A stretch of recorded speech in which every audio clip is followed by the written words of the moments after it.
At Cameron's 8th birthday celebration at the Heritage, one of Pasadena's most exclusive restaurants, Natalie Reid distributed elegant designer party favors with the calculated precision of a real estate agent closing a $1 million deal.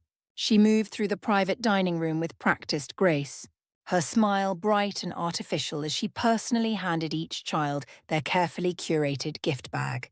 The chandeliers cast warm light over the scene, making everything look like a magazine spread about perfect family celebrations. My daughter Lily received a pristine navy blue designer bag, identical to all the others from the outside, with a small white note attached in Natalie's precise handwriting that read, "Maybe next time you'll earn it." The words hit me like a diagnosis I'd been dreading but expecting, the kind that appears on test results after weeks of watching symptoms develop. We didn't create a dramatic scene at the restaurant, didn't give Natalie the satisfaction of seeing us break down in front of Harold and Patricia Reed's carefully chosen guest list. We simply gathered our dignity, held our heads high, and left quietly that evening, walking through the restaurant's marble foyer like we were conducting a controlled evacuation from a contaminated area. Our hearts were heavy, but our resolve was crystallizing into something harder and more determined with each step. Later that night, after the other guests had gone home with their stories of the lovely celebration, Natalie burst into tears at the valet stand outside the Heritage. She screamed so loudly about the ungrateful family members who couldn't take a simple joke that Mrs. Rodriguez, our neighbor who happened to be dining at the restaurant that evening, ended up calling the police when she witnessed Natalie's complete meltdown in the parking lot. The sound of her hysteria echoed through the night air, a preview of the much larger breakdown that was coming. I wish I could say that Natalie's calculated cruelty surprised me, that it caught me off guard like a sudden medical emergency. But honestly, after years of working as an ICU nurse and now as a medical consultant, I'd learned to recognize the early warning signs of toxic behavior the way I once spotted the subtle changes that indicated a patient was crashing. This wasn't just random meanness. This was a systematic pattern of abuse that I'd been documenting and analyzing with the methodical approach I'd developed during my medical training. You learn to spot the symptoms early when you've spent years monitoring vital signs and watching for complications. I wish I could tell you that when I saw what Lily received in that empty gift bag. My heart dropped, or the world seemed to freeze like those overly dramatic scenes in medical television shows where the doctor receives devastating news. Instead, it felt exactly like watching a patient's condition deteriorate when you've been tracking their decline for months, making careful notes, adjusting treatment plans, hoping against hope that intervention might still be possible. The inevitable moment when all your preparation meets the reality you've been trying to prevent. My chest tightened with the familiar sensation of professional disappointment mixed with personal grief. The party had taken place at the Heritage, that temple to upper-class consumption that Natalie had specifically chosen to showcase her apparent success as a luxury real estate agent. Crystal chandeliers worth more than most people's annual salaries cast perfect light on perfectly arranged centerpieces that probably cost more than the monthly budget for medical supplies in the ICU where I used to work. A champagne fountain bubbled elegantly in the corner, surrounded by ice sculptures that were melting slowly under the warm restaurant lights, creating tiny puddles that the waitstaff discreetly mopped up every few minutes. The level of excess was breathtaking, clearly designed to intimidate and impress, to establish Natalie's position as the family's financial success story.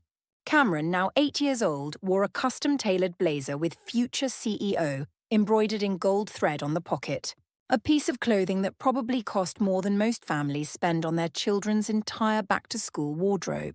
His smile was practiced and artificial, the kind that children learn when they're being used as props in their parents' performance of success.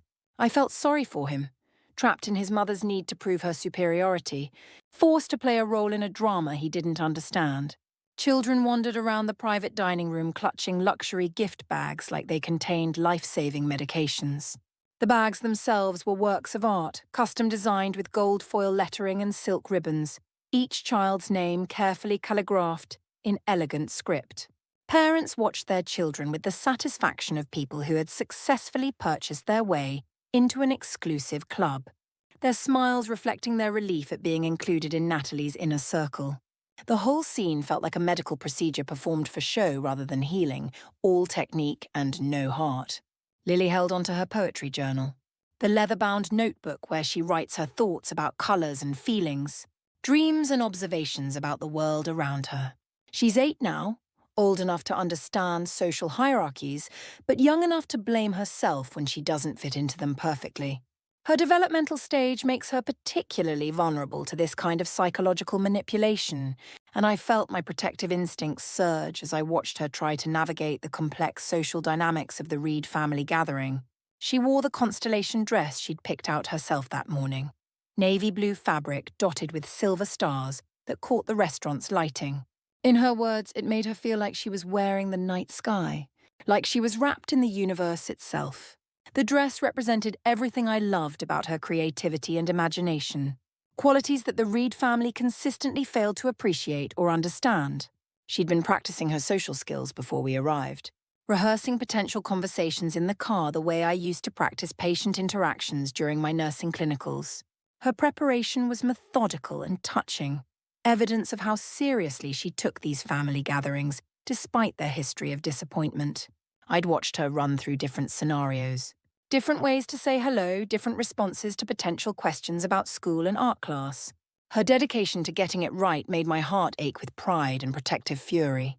She had even written a special poem for Cameron, carefully illustrated with watercolor stars and planets, signed with her full name in the careful cursive she'd been practicing all semester. The poem was about friendship and celebration, about the way birthday wishes travel through space to find their intended recipient. It was beautiful and thoughtful, the kind of gift that reveals a child's pure heart and creative spirit. I knew it would be dismissed or ignored, but I was proud of her for creating it anyway, for approaching the celebration with generosity despite past disappointments. I was proud of her for walking into that restaurant with her head held high, even though I could see her hands trembling slightly as we approached the private dining room. Her courage reminded me of young medical students facing their first major procedure, nervous but determined to do their best, despite the intimidating environment. The way she squared her shoulders and took deep breaths showed me that she was developing resilience, learning to face difficult situations with grace. Marcus and I positioned ourselves strategically near the appetizer station, close enough to monitor Lily's interactions, but far enough away to give her space to navigate the social dynamics independently. We made polite conversation with Harold and Patricia Reed's carefully selected business associates, people whose names I barely remembered but whose condescending smiles I would never forget. These were the kind of people who measured human worth by bank account balances and job titles, who viewed my career transition from nursing to medical consulting as somehow less prestigious than their traditional corporate success. Their small talk was painful, full of subtle probes about our financial situation disguised as friendly interest. I tried not to notice how Natalie barely acknowledged our presence, how she introduced us to her guests as Marcus's family, rather than using our actual names. The dismissal was calculated and cruel, designed to establish her superiority and our subordinate status in the family hierarchy. She moved through the room like a politician working a crowd, all surface charm and strategic positioning, making sure everyone understood who was in control of this celebration. Her performance was flawless, except for the occasional cold glance in our direction that revealed her true feelings. How Patricia gave me that tight, warning smile that medical professionals recognize immediately, the kind that appears on family members' faces when they're about to deliver bad news or make unreasonable demands. It was a smile that said, "Don't make this difficult for everyone." A preemptive strike against any potential resistance to whatever cruelty was being planned. I'd seen that exact expression on the faces of family members who were about to refuse necessary medical treatment for their loved ones. People more concerned with maintaining control than ensuring appropriate care.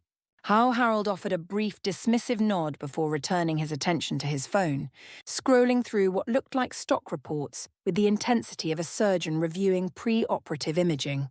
His disengagement was deliberate and insulting, a clear message that our presence was tolerated rather than welcomed. He treated us like background noise, like staff members who were necessary for the functioning of the event, but unworthy of genuine attention or conversation. His behavior was particularly galling because I knew that Marcus's IT company provided the technology infrastructure for Harold's investment firm, a detail that Harold conveniently ignored when it suited his narrative of family superiority. Then came the party favors, each one a miniature masterpiece of luxury consumption. Designer bags embossed with gold lettering, filled with premium chocolates imported from Belgium, custom jewelry pieces from local artisans, and gift cards to exclusive boutiques that most families couldn't afford to enter, let alone shop at. The bags represented hundreds of dollars each, a display of wealth that was both impressive and obscene. Natalie presented each one with the flourish of someone bestowing royal honors, making sure everyone understood the generosity and expense involved. One by one, the children's faces lit up as they discovered their treasures, their excitement genuine and infectious despite the calculated nature of the gift-giving. They squealed with delight over the chocolates, admired the jewelry, compared their gift cards with the enthusiasm that only children can bring to unexpected presents. Their joy was real, even though they were unknowingly participating in a performance designed to establish social hierarchies and exclude those deemed unworthy. I watched their happiness with mixed emotions, grateful for their innocent pleasure while dreading what was coming for Lily. Finally, after every other child had received and opened their luxury gift bag, one was handed to Lily with the casual indifference of someone distributing junk mail. It looked identical to all the others from the outside.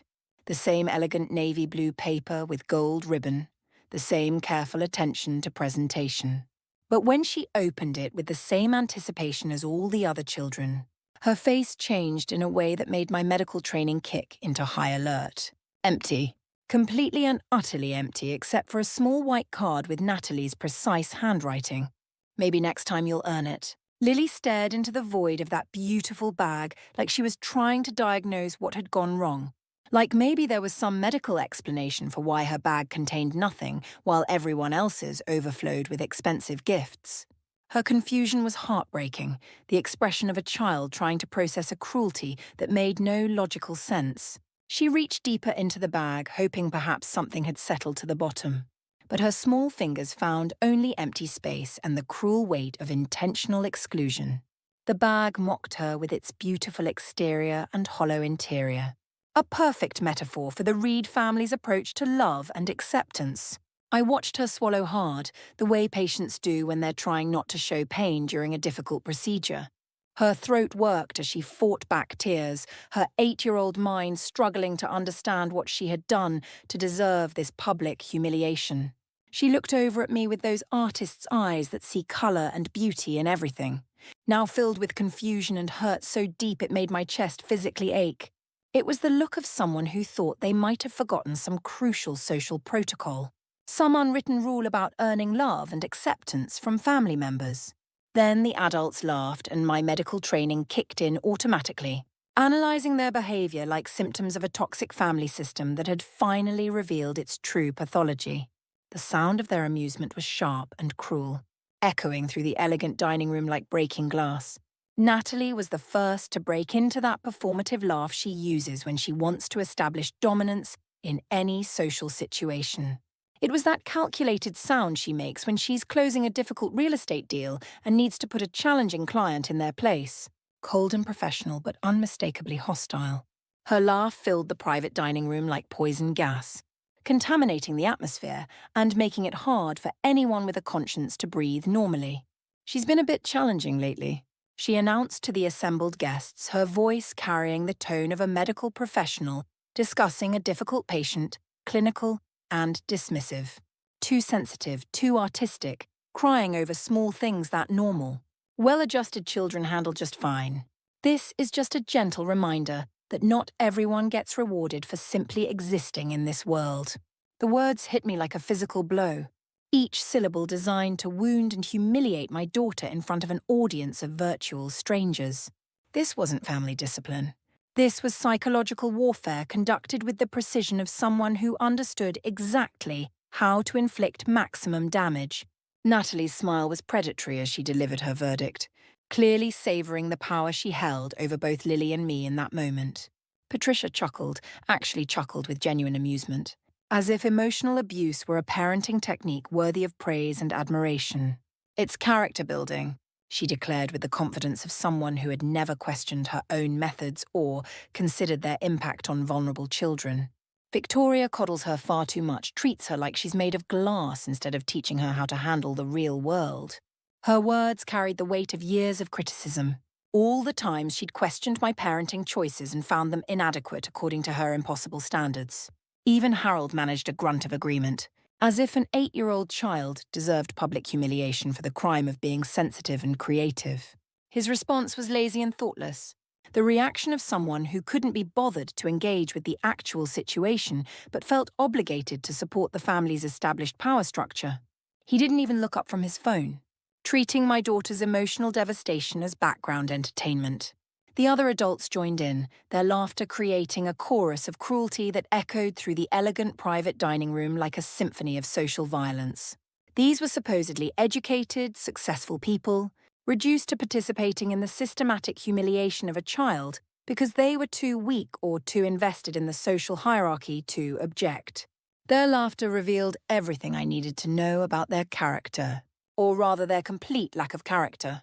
The sound was ugly and harsh, completely at odds with the beautiful surroundings and expensive celebration. The children laughed too, following the lead of the adults the way children always do in complex social situations they don't fully understand. They were confused by the sudden shift in energy, but trained to mirror the emotional responses of the authority figures around them. Their laughter was innocent and imitative, but it still added to the overwhelming wall of sound that surrounded my daughter like a mob mentality. I could see the confusion in their faces, the uncertainty about whether this was actually funny or if they were missing some crucial context. Lily smiled that heartbreaking smile that children master when they're drowning but don't want to make waves for the adults around them. It was the smile of someone trying to be good, trying not to cause trouble, trying to minimize the impact of their own pain on other people. Her lips trembled with the effort of maintaining that artificial expression while her world collapsed around her. That smile haunted me more than tears would have, because it showed me how hard she was working to protect everyone else from the reality of what they had just done to her. Marcus looked at me, and I saw something shift in his expression that I recognized from years of marriage and partnership. It was the same look he gets when he's about to shut down a toxic project at work, the moment when his patience runs out and his protective instincts take over.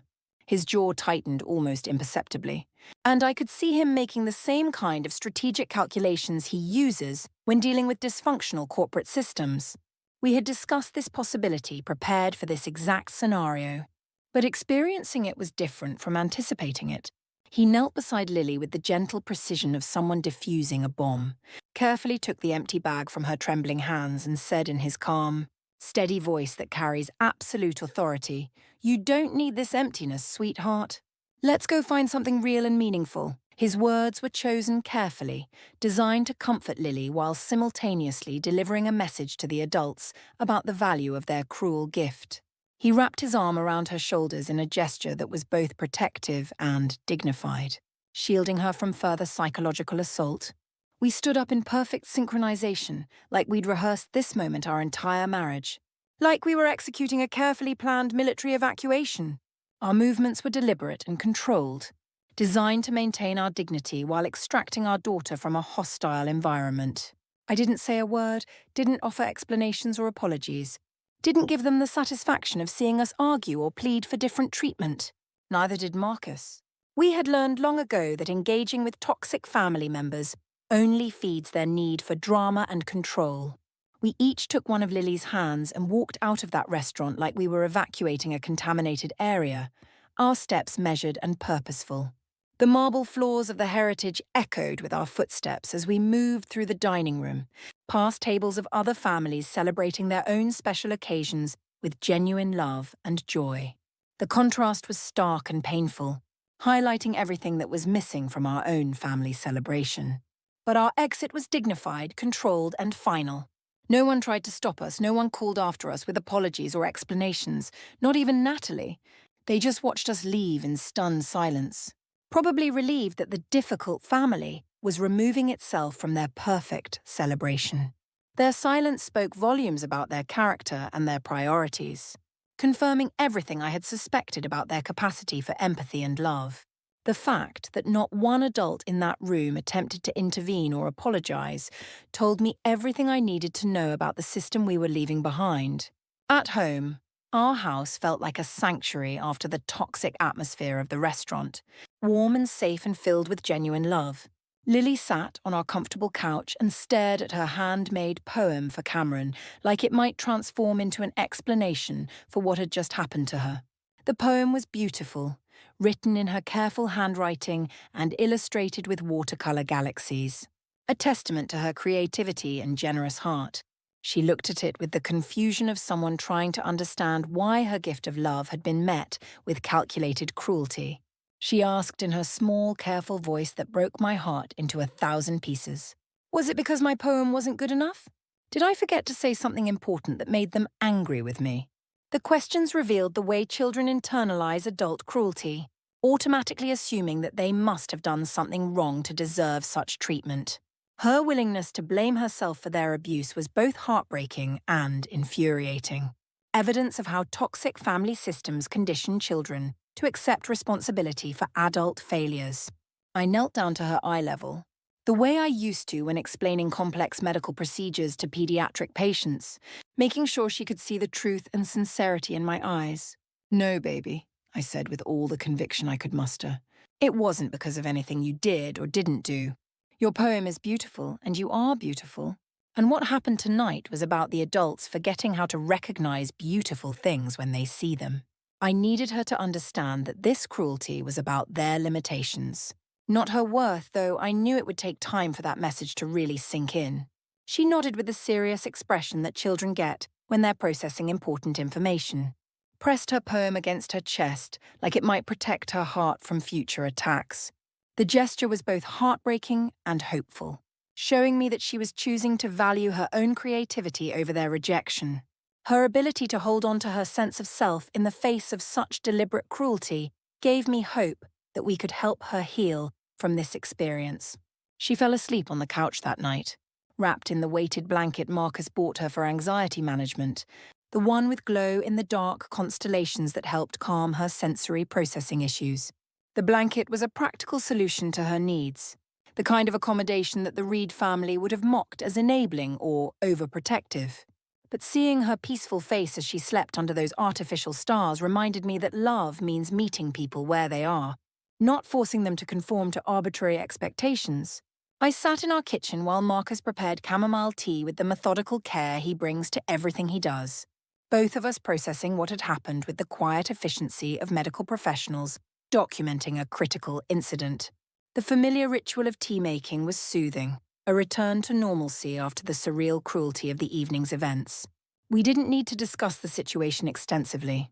We both recognized the symptoms of a toxic family system that had finally revealed its true pathology. Our years of marriage had taught us to communicate without words, to support each other through crisis with quiet competence. This wasn't the first time we'd had to protect Lily from family dysfunction, but something about tonight felt final and conclusive. This was the last time we would allow them access to our daughter, the last time we would subject ourselves to their systematic cruelty. After we'd settled into our quiet kitchen routine, the house finally peaceful after the chaos of the evening, Marcus looked up from his laptop screen with the expression of someone who had just completed a complex calculation. "I've suspended the medical insurance coverage we've been providing, stopped the education fund contributions for Cameron's private school, and cancelled the emergency financial support agreement," he said with the calm precision of an IT professional implementing a system shutdown. His voice was steady and businesslike, but I could see the satisfaction in his eyes as he systematically cut off the financial lifelines that had been enabling Natalie's lifestyle of luxury and cruelty. I nodded, feeling something click into place in my mind, like the final piece of a complex medical diagnosis falling perfectly into position. The clarity was remarkable, like the moment when all the symptoms align and you finally understand what you're dealing with and how to treat it. This wasn't an emotional decision, it was a clinical one, based on years of careful observation and documentation. I opened the file cabinet where we kept our most important documents, pulled out the folder I'd been maintaining with the systematic thoroughness of a medical researcher conducting a long-term study. The folder had grown thick over the years, filled with evidence that I'd collected with the same meticulous attention to detail that I once used to track patient symptoms and treatment responses. Years of documentation were organized chronologically: text messages, emails, recorded conversations, financial records, photographs, witness statements, screenshots of family group chats where Lily was called overly dramatic, attention-seeking, and probably on the spectrum, as if neurodiversity were an insult rather than a difference to be accommodated. Printouts of emails where Natalie asked me to cover her mortgage payment, so she could afford what she called a desperately needed wellness retreat in Tuscany, followed by social media posts of her drinking expensive wine at five-star resorts. Insurance claims I'd processed for Patricia's cosmetic procedures while she complained about not being able to afford Cameron's tutoring or music lessons. Bank records showing the thousands of dollars we'd contributed to Harold's Family Emergency Fund. That seemed to have a remarkably flexible definition of emergency. The documentation was comprehensive and damning, organized by date and severity like a patient chart tracking the progression of a chronic disease. Each incident had been carefully noted, cross-referenced, and preserved as evidence of the systematic pattern of financial exploitation and emotional abuse. I'd approached it with the clinical detachment that medical professionals develop when dealing with difficult cases, knowing that emotion would cloud my judgment and compromise my ability to respond effectively. I added the final piece of evidence to the collection: a photograph of the empty gift bag and Natalie's handwritten note. "Maybe next time you'll earn it." I placed it in a clear protective sleeve at the very front of the folder, like placing the most critical lab results at the top of a patient file where they couldn't be missed or ignored. The image was stark and undeniable, visual proof of the deliberate cruelty that had been inflicted on an 8-year-old child for no reason other than adult entertainment and power games. Marcus watched me work with quiet approval, didn't say a word, but when our eyes met across the kitchen table, he nodded with the satisfaction of someone finally implementing an appropriate treatment plan. It wasn't the nod of someone seeking permission or approval. It was the acknowledgement of a colleague saying, "The diagnosis is clear, the evidence is overwhelming, and the treatment protocol is not only appropriate but necessary." His support gave me strength, reminded me that we were partners in this decision, equals in our commitment to protecting our daughter and ourselves. Tomorrow morning, I would deliver something that would change the family dynamics forever, something that would shift the balance of power and force them to confront the consequences of their actions. No dramatic confrontation, no emotional outbursts, no heated arguments that would allow them to dismiss us as overreacting or being dramatic, just the systematic presentation of facts, delivered with the clinical objectivity that makes truth impossible to dismiss or rationalize away. They had spent years teaching my daughter about conditional love, about earning respect through performance rather than receiving it as a birthright. Fine. They were about to learn about consequences through documentation, about accountability through transparency. But this toxic pattern didn't start with Lily's public humiliation at the Heritage restaurant. That realization made my chest tighten with professional rage and personal grief. It should never have reached her. Should never have been allowed to metastasize into the next generation like an untreated cancer spreading through otherwise healthy tissue. She should have been safe, protected, loved unconditionally by her extended family, not subjected to the same emotional neglect and systematic devaluation that had nearly destroyed my own sense of self-worth decades earlier. But toxic family systems are like chronic diseases. They spread if left untreated, infecting each new generation with the same pathological patterns of behavior. The abuse becomes normalized, the victims learn to accept it as natural, and the cycle continues until someone with knowledge and resources decides to break it permanently. It started with me decades ago, learning to navigate the impossible standards and arbitrary cruelties of the Reed family system, the way medical students learn to navigate their first clinical rotations. Growing up in that household meant mastering the exhausting art of emotional performance, learning to suppress your authentic self in favor of whatever version might earn temporary approval or at least minimize punishment. It meant developing the hypervigilance of a trauma nurse, constantly scanning for signs of displeasure or disapproval the way we monitor patients for early warning signs of complications. Every family interaction required careful assessment and strategic response, exhausting mental work that left no energy for normal childhood development. It meant understanding that silence was safer than honesty, that pretending to be fine was easier than explaining why you felt broken inside, that your needs and feelings were less important than maintaining the family's carefully constructed image of normalcy. Natalie was always the golden child, the favorite whose every achievement was celebrated while my accomplishments were minimized, dismissed or ignored entirely. That dynamic was never explicitly stated, but it permeated every family interaction like an undiagnosed chronic condition that affects every system in the body. The favoritism was systemic and unmistakable once you learned to recognize the symptoms.